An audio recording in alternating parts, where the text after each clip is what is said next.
Outlet Liquor is your place to buy a case. Stock up and save when you shop the lowest prices available every day at Outlet Liquor. You never have to wait for a sale. The more you buy, the more you save. Only at Outlet Liquor. What's your outlet?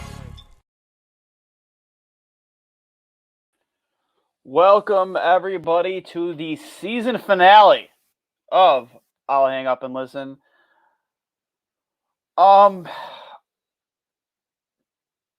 It's only fitting that they would lose 1-0 to end the season, right? I mean, it's only fitting that we wouldn't score a goal in the last game of the season. It just makes sense. Am I right? Like, it with the way this season has gone to start off with, going into that COVID scare that the Sabres had, you had this team starting off with a .500 record. Coming out of that, there was some optimism, and then thus began the 18-game losing streak. I don't care. You guys can call it a winless streak. No, it was an 18-game losing streak. That was one of the most gut-wrenching things as a Sabres fan I think I've ever had to go through. And I never, ever, ever for the life of me want to ever have to go through that again. Because that was just, as a Sabres fan, as a Buffalo sports fan, that was just unbearable. I still can't believe we went through that. Obviously, things got a lot better. Once I think the streak ended at 12 games in a row. Donnie Meatballs comes in. Don Granato gets the interim tag, brought in to be the interim head coach of this team. And things, even though they lost 6 games, but even in those 6 losses, we saw a different Sabres team. We saw more fight. We saw more bite. When this team would get down 1 or 2-0, even halfway into the second period, I remember under Kruger, I would just say, "Oh, this team's toast. They're not coming back in this. I don't care if it's 1-0 or 5-0. They're not coming back." Under Granato, it's just been a different hockey team, and you have to remember that Granato hasn't had Eichel. He hasn't had McCabe. He didn't have Olmark for the majority of it. Like, those are 3 huge pieces of your team. Your starting goaltender, your franchise center, and probably your best stay-at-home defenseman. And you didn't have any of them. And I have to say, it was, it was definitely under Granato, fun to watch hockey again. I think anybody would agree with that. It was, absolutely fun to watch hockey again. With Granato, it was, they were more prepared to come and play every single game. Obviously they had better practice habits. I can't stress it enough. I think Don Granato is easily at the top of the list as far as who the next head coach of the Buffalo Sabres is. I think it's his job to lose, but especially with today's news of Rod Brind'Amour getting a big extension with the Carolina Hurricanes, he's locked up there for the next few years. I think he was the only guy I would have considered to be the head coach of this team over Don Granato. I know we have our Claude Julians, we have our Bruce Boudreau's out there, and Gallant is out there too still. But with that being said, it's Don Granato made a strong case for himself that he is more than qualified to be a head coach in the National Hockey League. It's hard to disagree that he hasn't at least earned the opportunity to be at the top of that list. But we'll get to that. So obviously you lose 1-0 today. Michael Hauser, another start in that. Very strong performance from him. You can't do anything when your team doesn't score, and he only gave up 1 goal. He did the very best he could do to win a hockey game without getting a shutout. Unfortunately, it sucks that things went the way they did. You would have liked to have seen him get a W in his last game of the season, to go 3-2 rather than a .500 record for Hauser, 2-2 Brick Hauser. But, again, what can you do? Things to be optimistic about for this team going forward.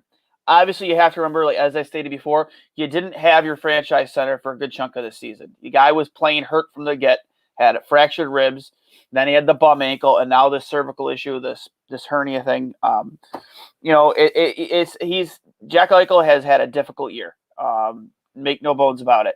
But I think it would be crazy to even continuously speculate that he's on the trade block, that, the Sabres are actively trying to trade Jack Eichel, because I say that because with the way this team has played without him, especially up the middle, the most important position on your team, in my opinion, you need center ice depth.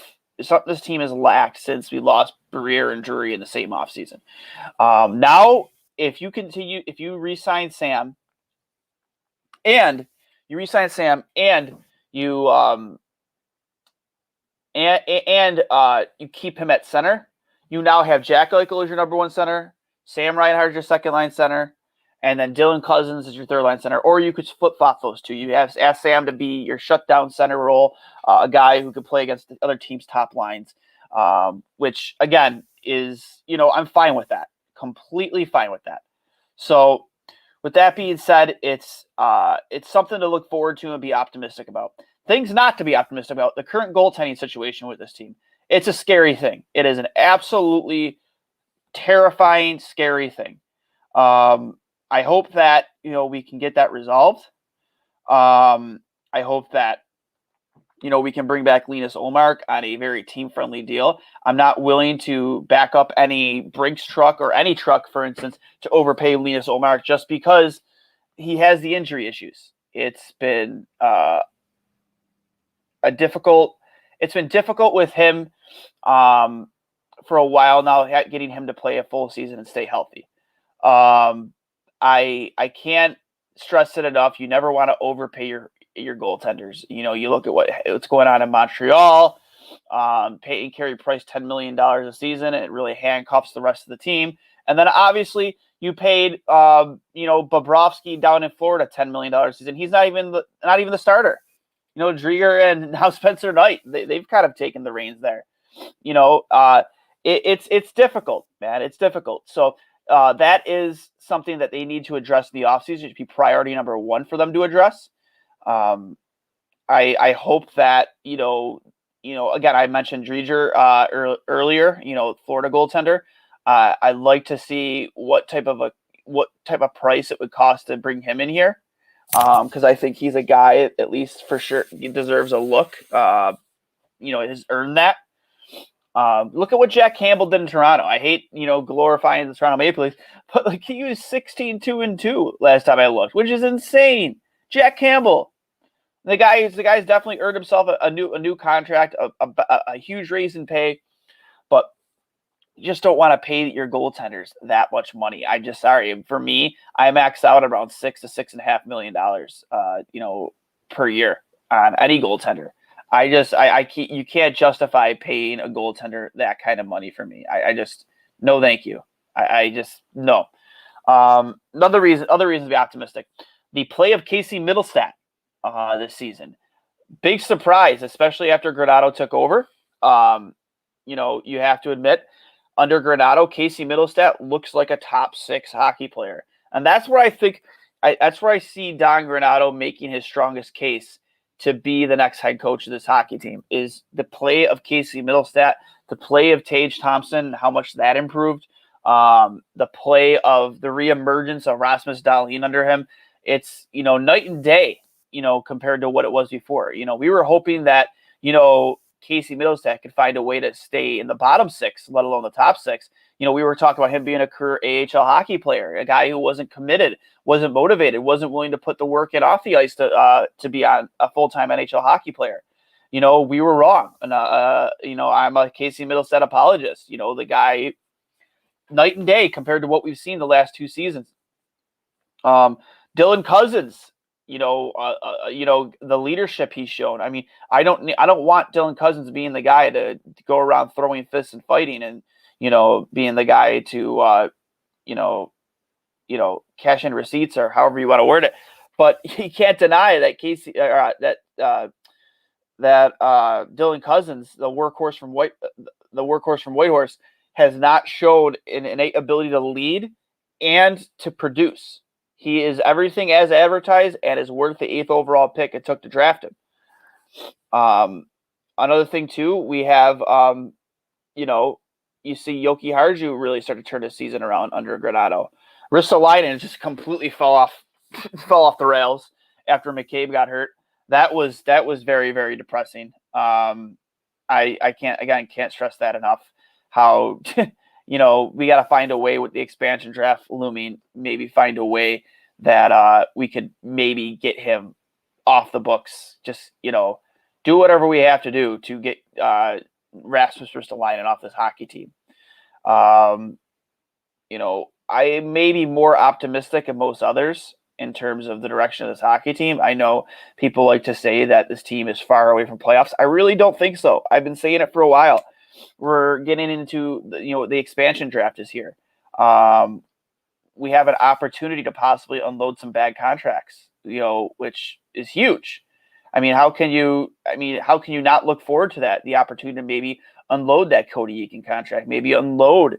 It's very. I'm dreaming big here, but a Casey or not Casey. A Kyle Okposo contract, a guy who's been getting paid $6 million for quite some time now, and really just hasn't produced at all. It's infuriating. It absolutely is. It's extremely, extremely infuriating. With that being said, I would like your thoughts, man. I just, unfortunately, this season just didn't go the way we planned, what we hoped. When we signed Taylor Hall, we had an owner that said, "Oh, if we signing this guy, we sign this guy. We're not just trying to make the playoffs, we're trying to win the Stanley Cup." Dreaming big there, Terry, don't you think? But you brought in Taylor Hall. Kevin Adams tried. He swung for the fences, got Taylor Hall to agree to come here, and it turns out that unfortunately, it wasn't. His intentions were he wanted to be a Boston Bruin from the jump. Signed with Buffalo when he realized when it was, I guess made known to him that, it would take Boston longer to move around the pieces to make room for him underneath the cap. So he took the $8 million paycheck that, Terry and Kim Pagula were offering him with Kevin Adams, and he checked out. I mean, maybe, he realized that the opportunity to maybe get a huge payday by playing with Jack Eichel wasn't there. Jack was hurt most of the season. Then he got taken off the line with Jack Eichel, and the guy checked out. I mean, look what he's doing in Boston right now. That looks like a guy who wants to play hockey. He did not look like that player for, I'd say 90% of his time with the Buffalo Sabres. Unfortunately, he just wasn't it doesn't look like he was here to compete. It looked like he was here just to strictly complete, to collect the paycheck. Which sucks, because what could have been had we gotten that from Taylor Hall, that the seasons we've seen from him before. The guy just, he was checked out, unfortunately. So I will not wish him all the best in Boston. Absolutely not. It's unfortunate. Yeah, the Buffalo Sabres, these were not very cash money. Definitely not very cash money, unfortunately. Sucks.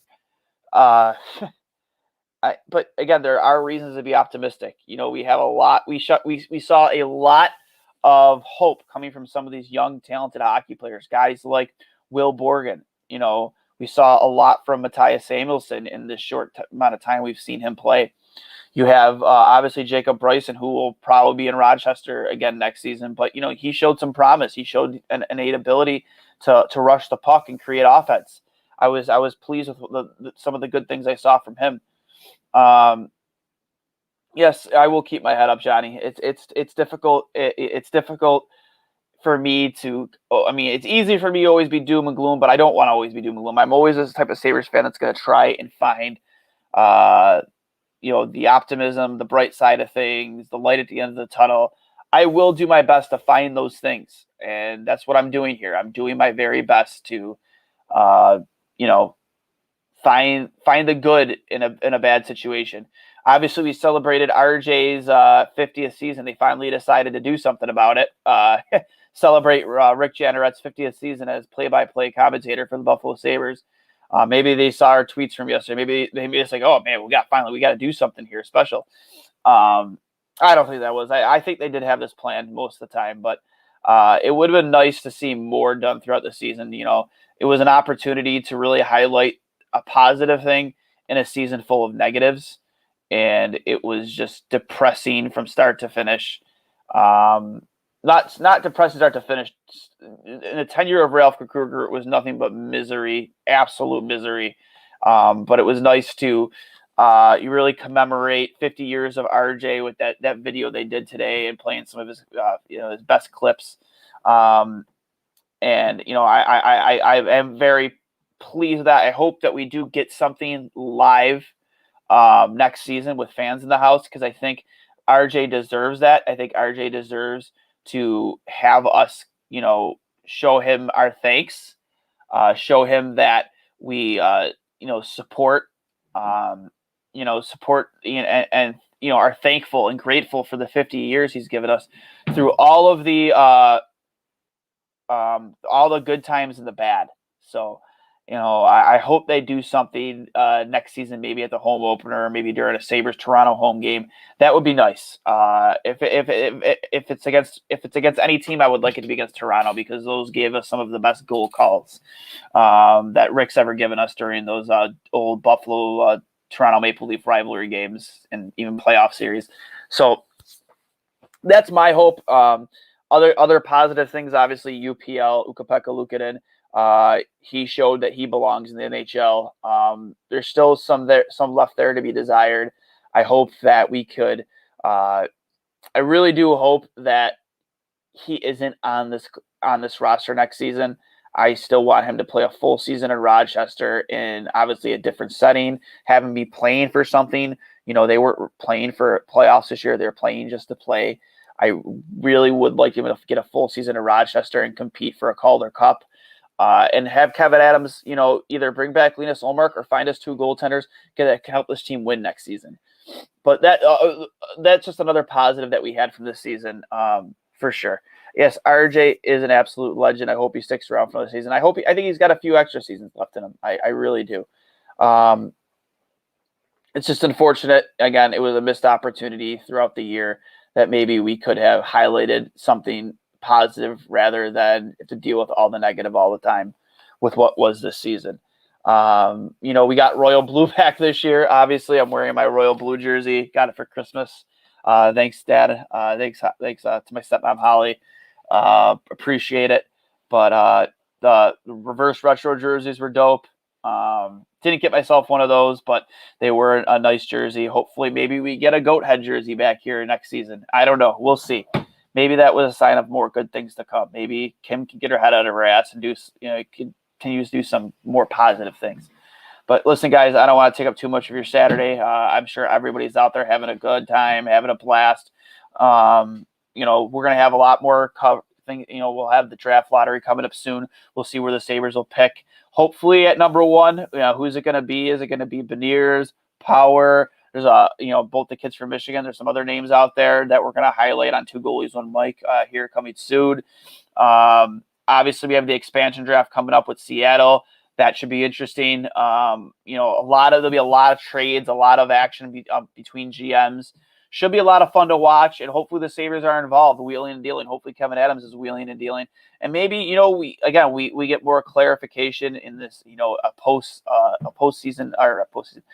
post regular season press conference here and find out what their game plan is for head coach if they decide to retain Don Granato as take the intern tag off, or if they continue to decide they want to keep interviewing people. I don't know. I think Donnie Meatballs has earned his opportunity to be the head coach of the Buffalo Sabres, and we all know the Pagulas like the cheap hires. Donnie Meatballs, Don Granato would absolutely be a cheap hire for them. And again, I think he's got the fans on his side. I think the fans are absolutely on Don Granato's side. I think they bought into what he's selling. Me being one of them, I haven't disliked anything he's done, and he's done with a very lackluster roster. So hopefully this free agency period, they make some very low cost, low term signings, like I said it 100 times, much like the Florida Panthers have done this last offseason during free agency. Try and blueprint that. Hopefully we have a good draft. maybe after Jack Quinn gets back out, recovering from this injury that he just had surgery from, hopefully, we get some clarification on where he is in his development. Maybe he pushes to make this roster next season. There's a lot to be optimistic about, but I'm going to let you guys go on, enjoy the rest of your Saturday. I'll hang up and listen. I appreciate you all this entire season, coming on this ride for me and these post-game reactions. I've got obviously out of hand for a lot of them, did a lot of yelling, did a lot of screaming, threw a lot of stuff around, some of it comical, some of it kind of pathetic, but I wouldn't have it any other way. I love you guys. I hope that you'll be here, with me next season. Again, we're going to have a lot of content coming at you at Two Goalies, One Mic. And hopefully, we'll have some more future Sabres prospects lined up. I know we have Eric Portillo, who I believe is the future of the Buffalo Sabres in that right now at the University of Michigan under the tutelage of former Sabres goaltender Steve Shields. And we'll see. I have a lot of other possible interviews lined up. Just stay tuned. And, we'll have a good summer here. Enjoy this weather and get ready for next season. October will be here sooner rather than later.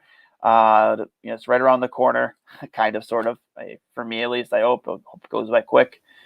And again, guys, I'll hang up and listen.